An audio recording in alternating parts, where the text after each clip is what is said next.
Breaking news చూస్తున్నారు. ఆంధ్రప్రదేశ్ రాజకీయాలు రసవత్తరంగా మారుతున్నాయా అంటే అవుననే సమాధానం వినిపిస్తోంది. ఎందుకంటే నరసరావుపేట ఎంపీ అభ్యర్థిగా మాజీ మంత్రి అనిల్ కుమార్ యాదవ్ను పరిశీలిస్తున్నట్టు తెలుస్తోంది వైసీపీ. పక్కా ప్లాన్తో పావులు కదుపుతోంది వైసీపీ అధిష్టానం. అవును, 25 ఎంపీ స్థానాలు గెలవడమే టార్గెట్గా ముందుకు వెళ్తోంది.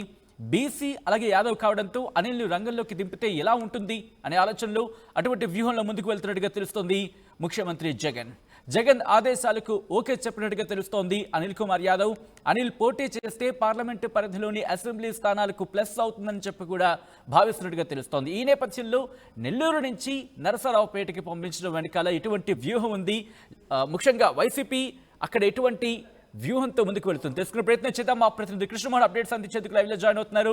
కృష్ణమోహన్, చాలా ఇంట్రెస్టింగ్ డెవలప్మెంట్ కింద చెప్పుకోవచ్చు. ఎందుకంటే ఒక ఎమ్మెల్యేని ఎంపీగా పంపించడమే కాదు, ఏకంగా ఇక్కడ జిల్లా కూడా మారుతున్న పరిస్థితి. సో ఏంటి ఎటువంటి వ్యూహం ఇక్కడ అమలు చేస్తోంది వైసీపీ? ఎస్ సత్యన్, అంటే ఇది గత వారం రోజులుగా దీని మీద ఒక పెద్ద చర్చ జరుగుతూనే వచ్చింది. అంటే నరసరావుపేట ఎంపీగా ఉన్న లావు శ్రీకృష్ణదేవరాయలు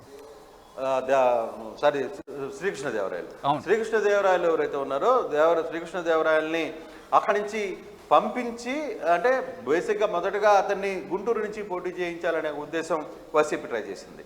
అలాగే గుంటూరు నుంచి నేను పోటీ చేయలేను అని క్లియర్గా చెప్పిన తర్వాత కొంతకాలంగా మళ్ళీ అక్కడి నుంచి నరసరావుపేట నుంచి కూడా శ్రీకృష్ణదేవరాయలు ఉంటారు అనే ఒక చర్చ అయితే జరిగింది.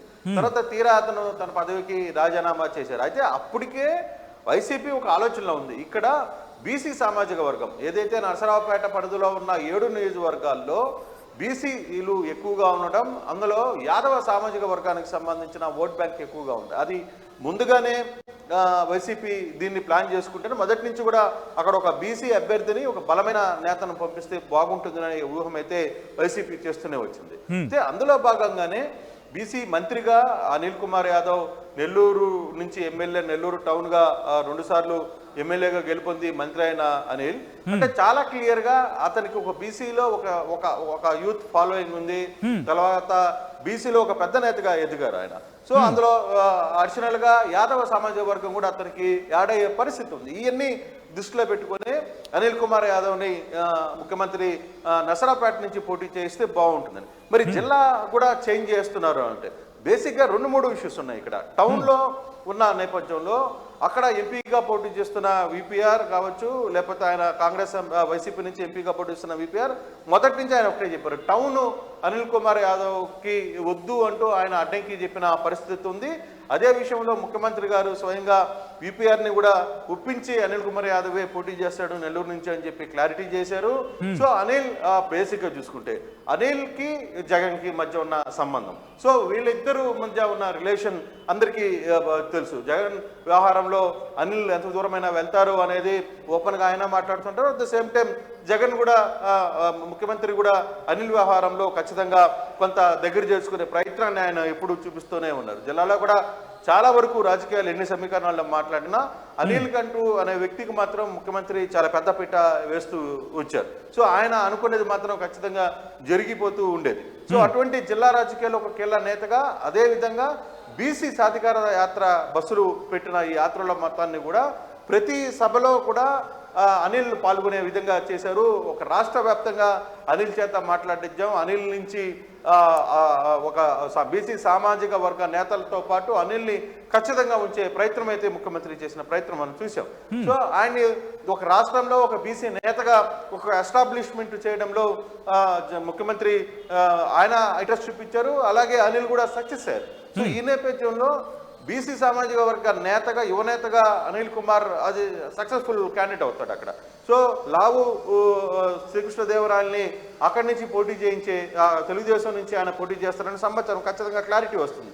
సో అటువంటి నేపథ్యంలో ఒక బీసీని పెడితే బీసీ ఇప్పటికే 7 నియోజకవర్గాల్లో బీసీ సామాజిక ఓట్ బ్యాంక్ కొంతగా కనపడుతుంది.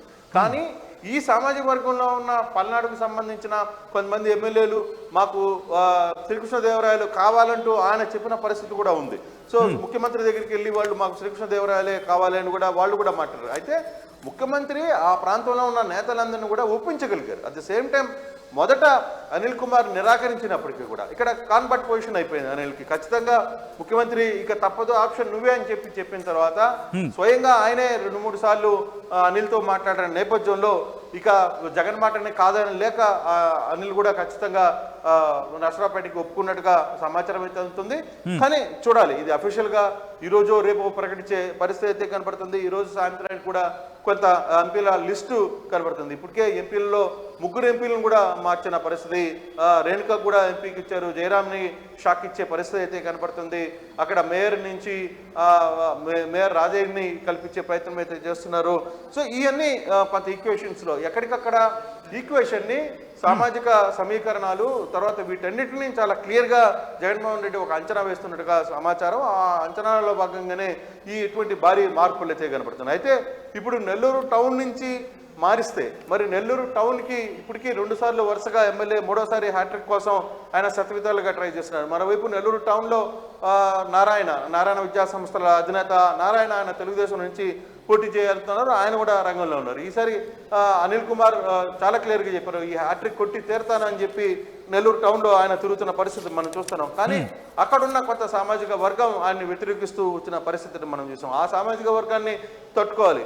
సో ఇప్పుడు నెల్లూరు టౌన్లో ఉన్న కొంత సామాజిక వర్గం ఆయన ఎందుకు వ్యతిరేకిస్తుంది అనే సమాచారం మీద కొంత ఇప్పటికే ముఖ్యమంత్రి నుంచి కావచ్చు వీళ్ళందరూ కూడా కూర్చిపెట్టు వీళ్ళందరితో సర్ది చెప్పే ప్రయత్నాలు అయితే జరిగాయి. అన్నీ ఓకే, ఫైనల్గా అనిల్ ఖచ్చితంగా నెల్లూరు టౌన్ నుంచి పోటీ చేస్తారన్న సమాచారంతో నిన్న రాత్రి నుంచి సమీకరణాలు మళ్ళీ పూర్తిగా మారాయి. ఎందుకంటే నసరాపేటలో శ్రీకృష్ణదేవరాయలు పార్టీని వీడి ఆయన రాజీనామా చేసి వెళ్ళిపోయారు. సో ఇక వేరే ఆప్షన్ కోసం వెతుకుతున్నప్పుడు ఖచ్చితంగా అనిల్దే బెస్ట్ క్యాండిడేట్ అవుతాడు అక్కడ. సో అనిల్ని ఎంపీకి పంపిస్తే ఎలా ఉంటుందన్న ఆలోచన ముఖ్యమంత్రి చేసినట్టుంది. దానికి కూడా ఓకే, కొంత ఇష్టం లేకపోయినా కూడా ఖచ్చితంగా ఆయన తన అంగీకారం తెలిపారనేది కొంత సమాచారం అయితే తెలుస్తుంది. అందులో భాగంగానే బహుశా ఈరోజు సాయంత్రం రేపు అనిల్ కుమార్ పేరు చర్చకైతే వచ్చే పరిస్థితి అయితే ఉంది. అయితే 2 సార్లు టౌన్లో ఎమ్మెల్యేగా గెలుపొంది తర్వాత హ్యాట్రిక్ కొట్టాలనుకుంటున్నా మరి అనిల్ కళకి కొంత ఇక్కడ ఈసారి బ్రేక్ పడే పరిస్థితి అయితే కనపడుతుంది. ఆయన ఎంపీగా పోటీ చేయబోతున్నారు. సో అంటే నసరాపేట నుంచి పార్లమెంట్ నియోజకవర్గంలో నెల్లూరు వాళ్ళకి చాలా సంబంధం ఉంది. బేసిక్ గా నెల్లూరు సంబంధించిన నేతలు. కానీ ఇంట్రెస్టింగ్ ఇక్కడ ఎందుకంటే ఆదాల ప్రభాకర్ రెడ్డికి ఆదాల ప్రభాకర్ రెడ్డి గురించి మాట్లాడుకుంటే ఆయన పార్టీ మారుతారు అనే ప్రచారం కూడా చాలా గట్టిగా వినిపించిన తర్వాత ఆయన కౌంటర్ ఇచ్చిన పరిస్థితి. ఈ నేపథ్యంలో ఒక క్లారిటీతో ఒక కన్ఫర్మేషన్ ఒక వ్యూహంతో ముందుకు వెళ్తున్నా అనుకోవచ్చా? ఖచ్చితంగా. అంటే ఆదాల ప్రభాకర్ రెడ్డి నెల్లూరు రూరల్ నుంచి ఆయన ఎమ్మెల్యేగా పోటీ చేస్తున్నారు. ఆయన ఎంపీగా ఉన్నారు. ఆయన ఎంపీగా నెల్లూరు జిల్లా నుంచి గెలుపొందిన తర్వాత ఆయనకి నెల్లూరు రూరల్గా ఉన్న కోటంరెడ్డి సిద్ధారెడ్డి తెలుగుదేశం వెళ్ళి అక్కడ తెలుగుదేశంలో జాయిన్ అయిపోయిన తర్వాత ఆ స్థానానికి ఆదాల ప్రభాకర్ రెడ్డిని తీసుకొని వచ్చి అక్కడి నుంచి పోటీ చేస్తున్న పరిస్థితి మనం చూస్తున్నాం. అయితే ఇప్పుడు నెల్లూరు ఎంపీగా వేమిరెడ్డి ప్రభాకర్ రెడ్డిని రంగంలో తీసుకొని వచ్చారు. వేమిరెడ్డి ప్రభాకర్ రెడ్డి 2-3 స్థానాలు కొద్ది మార్చాలని చెప్పి మొదటి నుంచి చెప్తున్న నేపథ్యంలో అది వర్కౌట్ కాదని చెప్పి చాలా క్లియర్గా ముఖ్యమంత్రి స్వయంగా పిలిచి విపిఆర్కి చెప్పిన పరిస్థితి అయితే ఉంది. సో ఆ తర్వాత ఇప్పుడు నెల్లూరు టౌన్కి సంబంధించి ఇప్పుడు అనిల్ని నసరాపేటకు పంపుతున్నాడు. ఒకటి చాలా ఇంట్రెస్టింగ్ థింగ్ ఏంటంటే ఇక్కడ నెల్లూరుకి సంబంధించిన చాలా మంది నేతలు నసరాపేట ఎంపీగా పోటీ చేసి గతంలో నుంచి కూడా రాజకీయ చరిత్రలో చాలాసార్లు గెలుపొందిన పరిస్థితి ఉంది. అంటే నెల్లూరు వాళ్ళకి నసరాపేటకి కొంత అవినాభావ సంబంధం ఉంది. సో నెల్లూరు నుంచి నేతలు నసరాపేట నుంచి పోటీ చేసి గెలుపొందిన నేపథ్యంలో సో ప్రతిసారి కూడా అక్కడ ఏ పార్టీ నుంచి పోటీ చేసినా సక్సెస్ఫుల్గా గెలిచారు అక్కడ. సో ఆ సెంటిమెంట్ కూడా ఇక్కడ వర్కౌట్ అవుతుందేమో అనే ఒక ఆలోచన చాలా స్పష్టంగా కనపడుతుంది. అనిల్ నెల్లూరు టౌన్కి పరిమితం చేయాలా, లేదు ఎంపీగా తీసుకుని వస్తే ఆ 7 నియోజకవర్గాలు కొంత ప్లస్ అవుతాయి, అందులో సామాజిక వర్గాలు అలాగే బీసీ ఓట్ బ్యాంక్ మొత్తం కూడా దానికి టర్న్ అయ్యే పరిస్థితి ఉంటుంది అనేది ఒక అంచనా. సో ఫైనల్గా ఇంకా ఈ రోజు దాకా క్లియర్ అంటే ఇప్పటికే సీఎంఓ నుంచి కొంత సమాచారం అయితే ఇస్తున్నారు. నిన్న రాత్రి నుంచి ఇదే సమాచారాన్ని సీఎంఓ నుంచి వస్తోంది. అయితే అఫీషియల్గా ఈ రోజు కానీ రేపు కానీ ప్రకటిస్తారా లేదు రేపుకి ఏదైనా చేంజెస్ జరుగుతాయి. కానీ మొత్తం మీద అయితే అనిల్ కూడా దీనికి ప్రాథమికంగా కొంత కాస్త వద్దన్నప్పటికీ కూడా చివరికి కొంత ఒత్తిడికి లోనయ్యారు. ఆయన కూడా ఓకే అన్నట్టుగానే సమాచారం తెలుస్తోంది. సో కానీ నెల్లూరు టౌన్ నుంచి మాజీ మంత్రి అనిల్ కుమార్ యాదవ్ని ఇప్పుడు నెల్లూరు నరసరావుపేట పార్లమెంటు పరిధిలోకి తీసుకొని వస్తున్నారు. సో ఏ విధంగా జరుగుతుంది, అక్కడున్న లోకల్ ఎమ్మెల్యేల పరిస్థితి ఏంటి, వాళ్ళు గతంలో కూడా శ్రీకృష్ణదేవరాయలు కావాలని కోరుకున్నారు కాబట్టి వీటన్నిటిని కూడా ముఖ్యమంత్రి ముందే మాట్లాడి సెట్ చేసినట్టుగానే చాలా క్లారిటీగా అర్థమవుతుంది. సో బహుశా ఈ రోజు రేపట్లో ఈ లిస్ట్ కూడా వచ్చే పరిస్థితి అయితే, అఫీషియల్ లిస్ట్ కూడా వచ్చే పరిస్థితి అయితే కనబడుతుంది సత్యం. రైట్ కృష్ణమోహన్, చాలా ఇంట్రెస్టింగ్ డెవలప్మెంట్స్ అయితే మాత్రం చోటు చేసుకుంటానని చెప్పుకోవాలి. ఆంధ్రప్రదేశ్కి సంబంధించి ముఖ్యంగా మంత్రిగా చేసిన వ్యక్తి, వైసీపీకి సంబంధించి మంత్రిగా చేసిన వ్యక్తి, దాంతోపాటు ముఖ్యమంత్రి జగన్కు చాలా దగ్గరైన వ్యక్తి అని చెప్పుకున్న అనిల్ కుమార్ యాదవ్కి సంబంధించి ప్రస్తుతం ఎమ్మెల్యేగా కాదు ఎంపీగా, దట్టు ఆయన ప్రాతినిధ్యం వహిస్తున్న జిల్లా నుంచి కాకుండా వేరే జిల్లా నుంచి బరిలోకి దించాలని చెప్పి వైసీపీ అధిష్టానం నిర్ణయించుకున్నట్టుగా తెలుస్తోంది.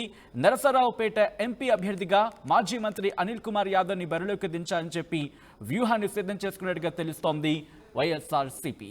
పక్కా ప్లాన్తో పావులు కదుపుతోంది వైసీపీ అధిష్టానం. 25 ఎంపీ స్థానాలు గెలవడమే టార్గెట్గా పెట్టుకుంది. బీసీ యాదవ్ కావడంతో అనిల్ను రంగంలోకి దింపితే ఎలా ఉంటుంది అనే వ్యూహంతో ముందుకు వెళుతోంది వైసీపీ. జగన్ ఆదేశాలకు ఓకే చెప్పినట్టుగా తెలుస్తోంది. అనిల్ కుమార్ యాదవ్ కూడా అనిల్ పోటీ చేస్తే పార్లమెంటు పరిధిలోని అసెంబ్లీ స్థానాలకు ప్లస్ అవుతుందని చెప్పి కూడా లెక్కలు వేసుకుంటోంది. ఆ వ్యూహాలతో ముందుకు వెళుతోంది. సో ఏం జరగబోతోంది? అనిల్ కుమార్ యాదవ్ నరసరావుపేట నుంచి ఎంపీగా బరిలోకి దిగబోతున్నారనే వార్తకు సంబంధించిన బలంగా ప్రచారం జరుగుతోంది. ఈ నేపథ్యంలో రేపు మాపు దాదాపు కన్ఫర్మేషన్ వచ్చాయి. పరిస్థితులు కనిపిస్తున్న నేపథ్యంలో ఒక ఇంట్రెస్టింగ్ రాజకీయాలకు టర్న్ కాబోతున్నాయా నెల్లూరులో అంటే కనుక అవుననే సమాధానం వినిపిస్తుంది. సో అక్కడ ఇంకా ఎటువంటి రాజకీయాలు మారిపోతున్నాయనే ఉత్కంఠను కూడా పెంచుతున్న పరిస్థితి.